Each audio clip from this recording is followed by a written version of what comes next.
Was there a gunfight between federal agents and U.S. Marines at the Federal Reserve Headquarters in Washington, D.C., on November 8, 2022? No, that's not true.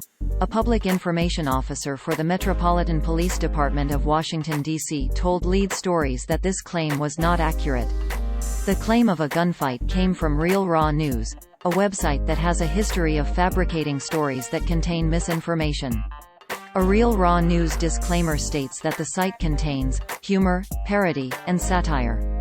The claim appeared in an article published by Real Raw News on November 14, 2022, titled, "Gunfight at the Federal Reserve."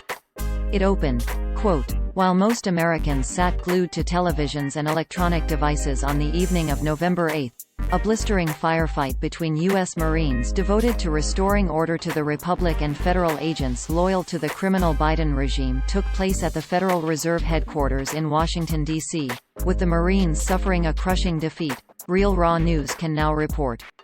End quote. Users on social media only saw this title, description and thumbnail, quote, "Gunfight at the Federal Reserve, Real Raw News," end quote. The article mentions that Treasury agents and IRS snipers participated in this fight. Presumably, these are the federal agents to which the story refers in its opening.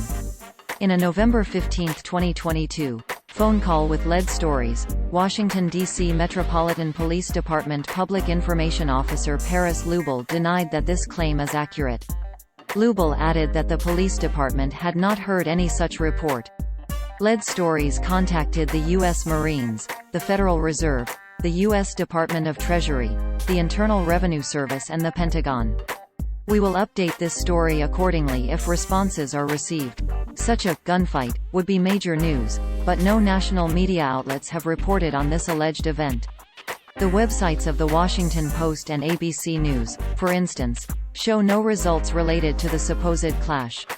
Real Raw News has a long history of publishing false claims in mock news stories, many of them about convictions and executions of various public figures at Naval Station Guantanamo Bay in Cuba. For example, the site reported former Secretary of State Hillary Clinton was hanged. She wasn't. Former White House Chief of Staff John Podesta was executed. He wasn't, and that the military convicted former Attorney General William Barr on charges of treason. It didn't. The website for Real Raw News includes a disclaimer that warns readers not to take its content too seriously. Specifically, it says, quote, "Information on this website is for informational and educational and entertainment purposes. This website contains humor, parody, and satire. We have included this disclaimer for our protection, on the advice on legal counsel." End quote. Source: RealRawNews.com. Screenshot taken Tuesday, August 3, 16 hours 39 minutes and 48 seconds. Coordinated Universal Time 2021. Previous Lead Stories debunks of Real Raw News items can be found here.